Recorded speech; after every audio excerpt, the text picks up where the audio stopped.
Halos 2 times a week kung magpatayo ng magagandang kapilya ang Iglesia ni Cristo. Non-stop din ang kanilang lingap at medical mission. Galing nga ba ang pondo mula sa mga inindorsong mga politiko? Sinusuportahan nila ang ibang kandidato for a fee.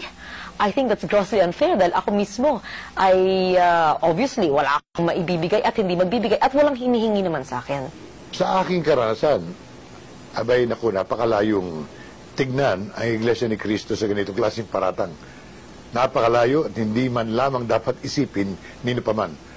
Ako'y natutulungan ng Iglesia nang walang kapalit. Nakakalungkot po. Ewan ko nga ba kung bakit may mga taong sumusulat ng mga ganun. May mga taong ngayon tayo sa kaibigan, sa media, na parang ba nagiging irresponsable na. Makasulat lamang kahit na makasira na sila ng damdamin. Ako po ay matagal ng kumakandidato. 1963 pa po. Pero ni minsan, hindi tayo nilapitan o nagparamdam man lamang ng pangangailangan ng simbahang ito. Ako'y galit sa naririnig kong ganyan, na may ilang mga sumusulat niyan. Una, wala silang pruweba.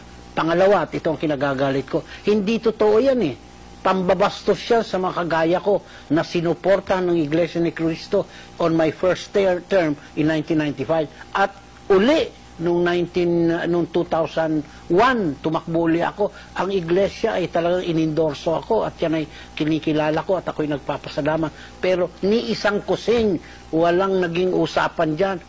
Walang hiniling, walang perang pinag-uusapan.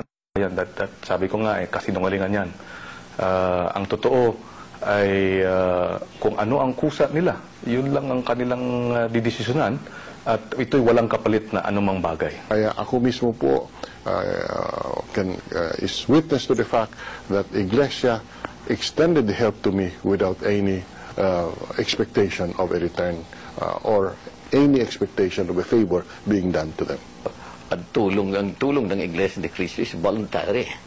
As a matter of fact, tinitingnan naman ng Iglesia ni Cristo kung yung quality or the kind of sinusuportan. Kaya naman in general, the candidates that they support, I suppose the good ones. Hindi ko sinasabing ako good kasi nakakaya naman yun. But generally, good. And that is why mga sinusuportan yung they're the ones that come out because of that screening process also. Pero yung sa issue, na yung because, for a certain period, kung nakikita yun, wala naman, yan dyan, wala naman hinihingi sa amin yung Iglesia. I think foul yun. I think that's foul. That allegation is not, hindi tama yun.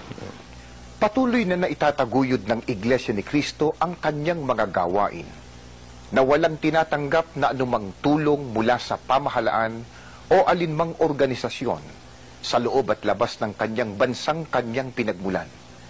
Maliban sa kusang loob na handog ng mga kaanib, may ilang bunga marahil pagkainggit o iba pang maruming isipan ay nagpaparatang na ang Iglesia ay tumatanggap ng salapi mula sa mga politiko bilang kapalit ng pagboto sa kanila. Ako'y bilang isa sa mga nabibiyayaan ng tulong ng Iglesia. Ang aking masasabi, walang katapusang pasasalamat din ang aking binabalik. Dahil wala po namang hinihingi sa atin ang Iglesia ni Cristo, kung hindi tupdin natin yung ating ipinangakong paglilingkod sa bayan.